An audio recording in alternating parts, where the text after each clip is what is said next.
뉴스톱 김준일 대표 어서 오십시오. 안녕하세요. 예, 봄비죠. 지금 내리는 비는. 근데 춥네요. 느낌상은 봄비인데 예. 아직은 추운 3일절 아침입니다. 오늘 첫 번째로 살펴볼 뉴스 뭔가요? 네, 서울시장 보궐선거를 앞두고 여야가 각각 진행 중인 그 후보 단일화 1라운드 결과가 오늘 나옵니다. 예. 어제까지 사흘째 박영선, 우상호 후보 간 경선 투표를 진행해온 더불어민주당은 오늘 오후에 그 결과를 발표합니다.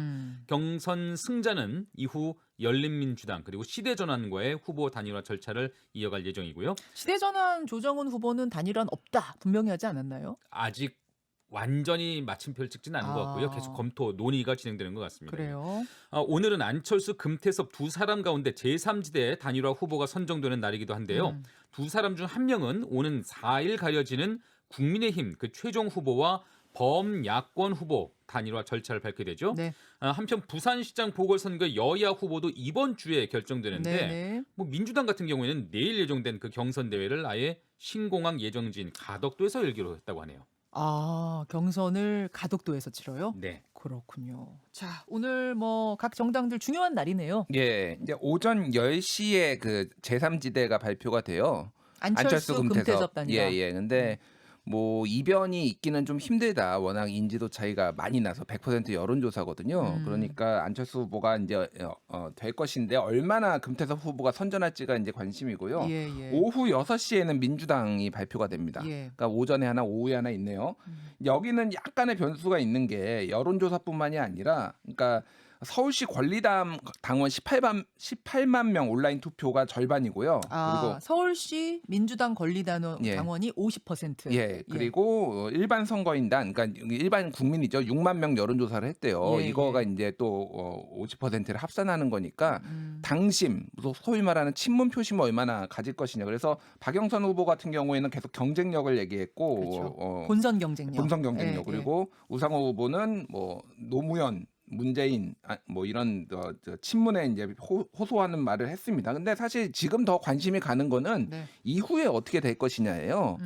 먼저 민주당 쪽 범여권을 얘기를 하자면은 좀 촉박합니다. 지금 날짜를 우리가 기억을 해야 될 게 한 세 가지가 있어요. 3월 8일, 3월 19일, 4월 1일. 뭐예요? 3월 8일은 후보자들 사퇴 기한입니다. 공직자들.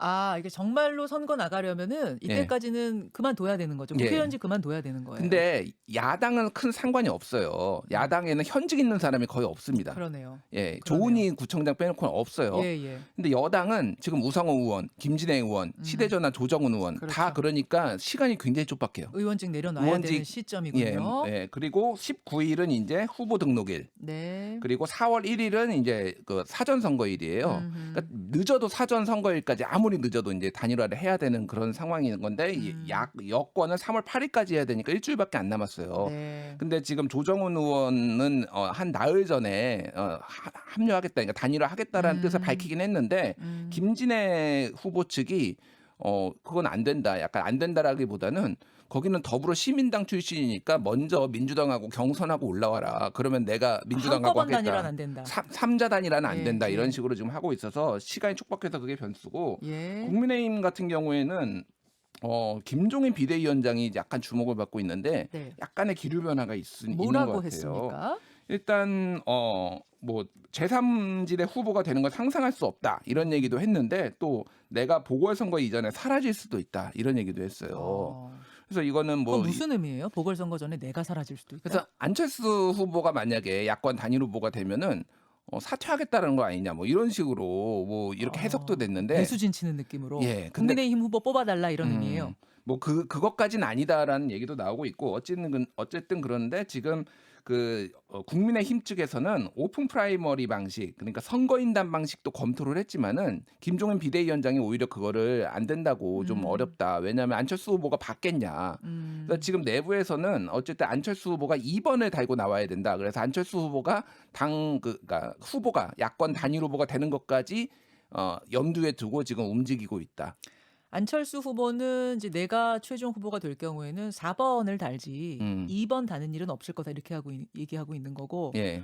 김종인 위원장은 선거란 게 어떤 번호, 앞번호에 배치되는 게 굉장히 중요하다. 그러니 꼭 2번을 달아야 된다. 이렇게 얘기하고 있는 거죠. 유승민 전 의원도 언론 인터뷰에 나와서 2번 달아라 이렇게 얘기를 해서 그리고 법률 검토까지 지금 들어갔다고 합니다. 어떻게 하면 되는지 뭐 선거 후보는 그러니까 지지 유세는 어떻게 할 수 있는지 이를테면 다른 당의 경우 뭐 이런 것까지 하니까 안철수 후보가 되는 것까지 지금 검토해 두고 있다, 염두에 두고 있다 이렇게 볼 수가 있을 것 같아요. 예, 뭐 김종인 비상대책위원장의 발언, 내가 사라질 수도 있다. 이게 뭐 일부러 좀 약한 모습을 보이려는 것 아니냐 이런 해석도 있지만 실제 국민의힘 입장에서는 실제 지금 선거 판세에서 위기감을 느끼고 있는 건 사실이긴 한 것 같아요. 지금 여권이 가덕도 신공항 특별법 그리고 4차 재난지원금을 이번 선거를 앞둔 전략적 선물로 삼아서 지금 바람몰이를 하고 있다. 이런 좀 인식이 좀 있거든요. 지금 4차 재난지원금은 200만 명 정도 더 주기로 한 거고 그다음에 3월 말까지 지급 끝낸다. 이런 목표가 어제 확정이 된 거죠. 그러니까요. 예.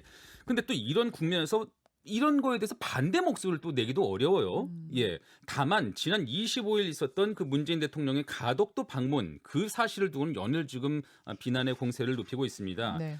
국민의힘은 어느 정권, 어느 대통령이 선거를 앞두고 여당 지도부와 강요들을 이끌고 선거 현장을 찾아간 적이 있느냐? 명백한 선거 개입이다. 이렇게 지금 포화를 쏟아내고 있는데요. 하지만 돌아보면은 뭐 2016년에는 박근혜 전 대통령이 총선을 앞두고 격전지를 순회한 적이 있고 2008년에도 이명박 전 대통령이 총선 앞두고 은평 뉴타운 현장을 방문한 적이 있긴 하거든요. 그때 민주당은 이제 또 반발하기도 했었고요. 지금 제 생각은 뭐 지금 여야 모두 한번 입장을 바꿔서 지금 각자가 좀 내로남불하고 있는 면이 있지는 않은가 한번 돌아봤으면 싶습니다. 그래요. 이제 정말 서울시장 보궐선거가 본격화됐다. 이렇게 보면 되겠네요. 3월의 1일부터 말입니다. 결과는 지켜보시고요. 두 번째로 넘어가죠, 우리는. 네, 3.1절을 맞아서 국가보훈처가 친일 귀속재산 330만 제곱미터의 우선 매각을 추진합니다. 예. 여의도 면적의 1.1배, 금액으로 치면 한 212억 원 정도인데 매각 금액은요. 독립유공자 그리고 그 후손들의 생활 안전 그리고 공훈 선양을 위해서 사용하겠다는 게 보훈처의 계획입니다. 예. 2005년 그 친일 반민족 행위자 재산 귀속에 관한 특별법이 제정된 이후 실제 귀속된 재산은 853억 원에 이르는데 이미 매각된 땅의 나머지 가운데 이제 활용도가 높은 그 필지를 적극 매각하려는 계획입니다. 한편 국토교통부는 토지나 임야 대장 또 등기부 등본에 남은 일본식 이름의 흔적 약 5만 6천 건을 우리말 표현으로 정비 중이다. 이런 진행 상황도 밝혔네요. 그래요.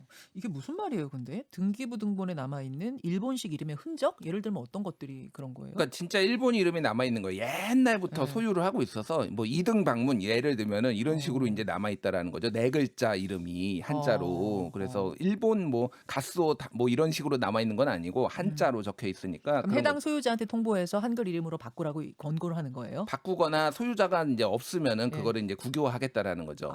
그런 의미고요. 지금 그래서 뭐 국토교통부에서 방금 얘기했듯이 공적 장부에 일본 이름을 지우는 거 이거는 지난해 8월 광복절부터 이미 시행을 해왔던 거거든요. 그거를 이제 좀 더 이제 정교화하게 하겠다라는 거고 국가보훈처 역시 이제 방금 생활자금으로 독립유공자 생활자금으로 이런 일본 친일 자산을 매각해가지고 하겠다라는 거고 조달청하고 광복회가 손잡고 또 일본인 명의의 재산 국유화를 지금 추진을 하겠다고 합니다. 이런 것까지 있어서 전체적으로 이제 친일에 대한 흔적들을 좀 많이 지우고 그런 거 민족 정기를 세우는 방향으로 지금 하고 있다라고 볼 수 있을 것 같아요. 예, 근데 얼마 전에 그 만화가 윤선 씨가 일으킨 논란 아마 기억하실 거예요. 그 자신 SNS에 대저택 그리고 허름한 주택 그 사진을 비교하면서 친일파 후손들이 저렇게 열심히 살 동안 독립운동가 후손들은 도대체 뭐 한 걸까 이렇게 SNS에 썼거든요. 그렇죠.